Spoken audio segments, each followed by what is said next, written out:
Tell me, how many credit cards do you currently have? I carry one card. 2. Like 10 probably, like all the store ones with everything. I have my 6 credit card. 10. 10? Like a Visa, a couple American Express. Oh, and here comes another one, another Discover. And wow. When you go in places, they make it so easy for you that you are inclined to use them. All my shopping, hotel reservations, absolutely everything. Everything. Everything? all sorts of things. I use it just about for everything that I do, all my purchases right now because of the rewards that I get from the card. Now, what kind of rewards have you been able to get? Cash back? It's a good deal. Oh, it's a fantastic deal. We wouldn't have taken the trip unless we had done that. Wow, unless you went into credit card debt, you would have never been able to take that Paris trip. I guess so, yeah. So $120,000 gets you a couple of round-trip tickets. Exactly. Now, how much did you have to spend to get that $275,000? $30,000. Is that kind of good math? To spend $30,000 to get $275,000 back? Well, show me something better and I'll sign up for that one.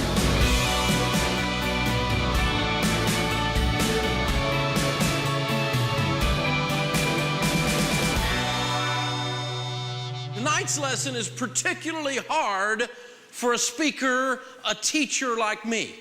Because see, my job is to bring you ideas that you accept as your own. That's called learning. If you accept them as your own, it's going to cause you to go do things differently than you used to do things. The problem I've got this evening is I've got an uphill battle because this lesson goes directly perpendicular against everything in our culture. Just about every message out there talks about how smart and wise you are to go into debt, and I am going to make the rarefied and crazy statement that I think debt is dumb. I think it's stupid.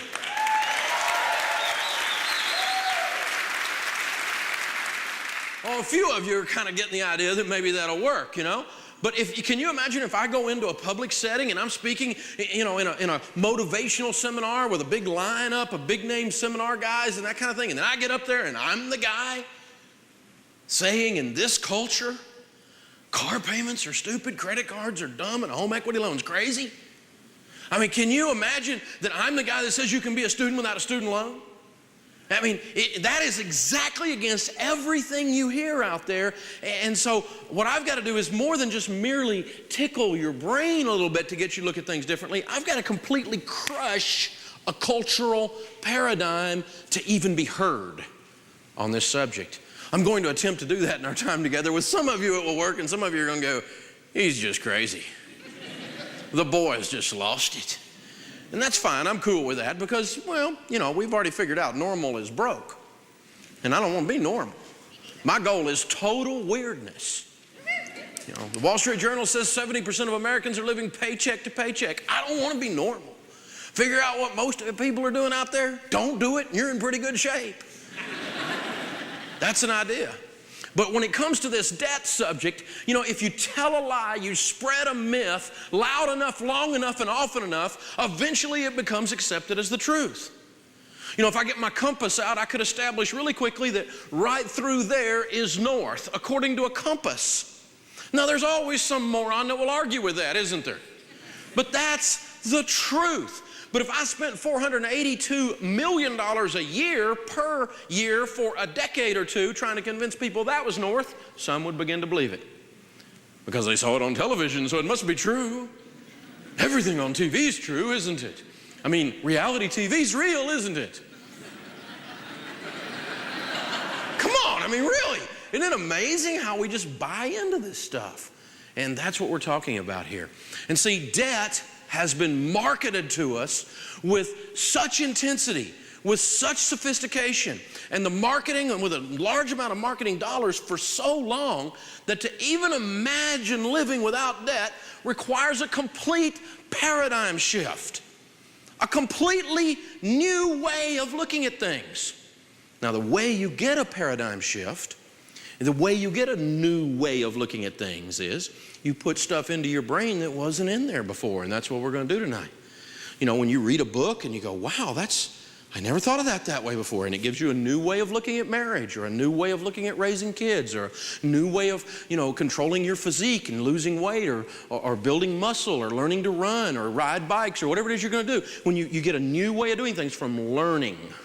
And that's what we're doing here tonight. So congratulations for being with us. Our great-great-grandparents thought debt was a sin. I mean, think about it. Here's some interesting actual facts. The 1910 Sears catalog. Now, this is Sears. Credit card city Sears. The 1910 Sears catalog said, buying on credit is folly. Now, that's another generation, isn't it?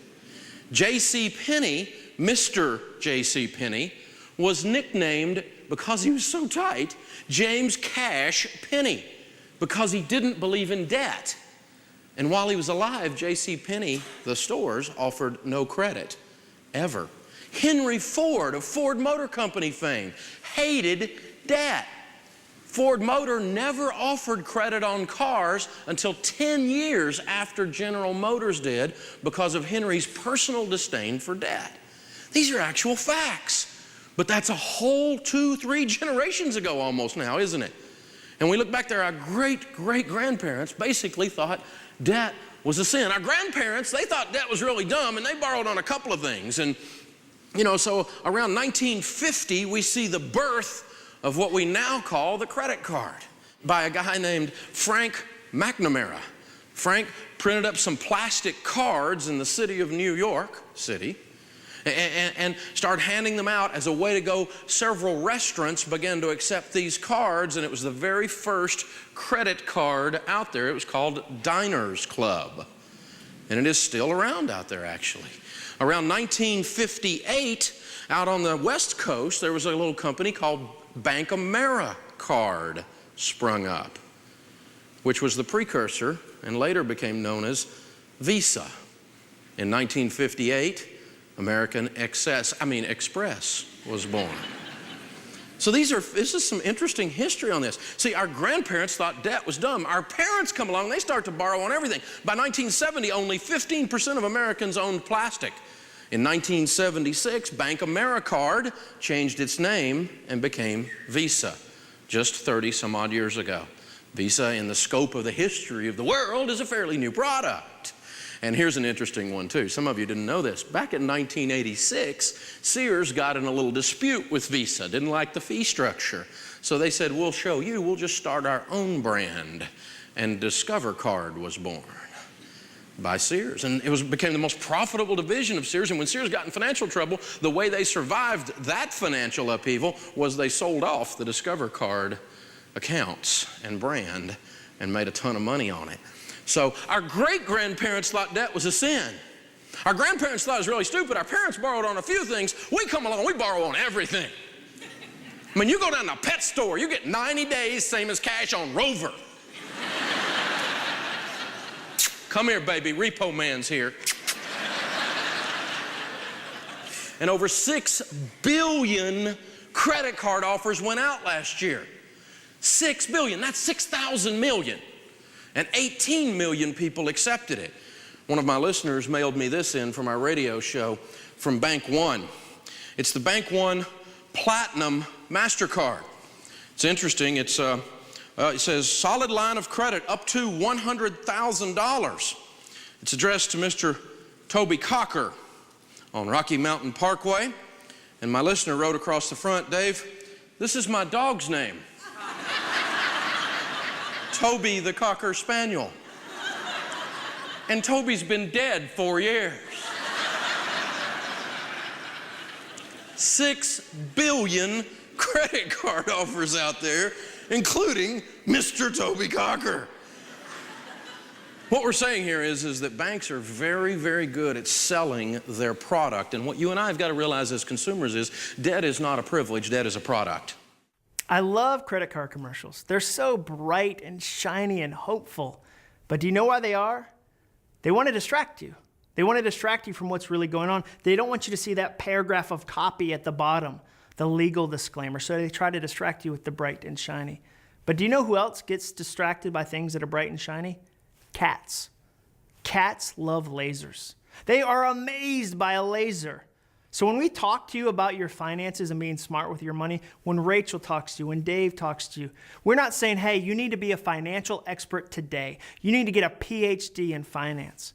We just want you to make better decisions than cats. I mean, that's a really low bar. I think we can get over it. But credit card commercials sometimes make it hard. Sometimes they try to confuse you with something that's shiny, or they do even worse. They compare themselves to something they're not. They'll say it's not a credit card. It's not a credit card. It's a doorway to adventure. It's a passport to a new life. Ooh, that sounds like there'll be a unicorn involved. Now, here's the problem. When a credit card does that, I think we should do that too. Like if a credit card is going to compare themselves to something they're not, why don't we do that? Imagine if you dated a girl who treated you like a credit card does. What if in the middle of dinner, you were just having dinner and she declined you right there? She just left the date. That would be a bad girlfriend, wouldn't it? What if after a bad relationship, your dating score was really low? You had a bad dating score, and everybody else who met you at a party would say, you're really interesting, I like you, you seem neat, but what happened in Ohio in 2009? You've got a really low dating score, and imagine if your girlfriend sold that relationship to somebody else, because that happens with credit cards all the time. I mean, imagine if you came to pick her up for the prom, and you knocked on the door, and it opened, and there was a tall man in his 50s with a mustache, and he said, your girlfriend sold me the relationship. I'm so excited about the prom. That would be a bad dating relationship. So the next time you see a credit card commercial, don't get lost in the shiny or the bright or the overpromise. Ask yourself, what are they really trying to tell me right now? Because I promise it's probably not the message you see first.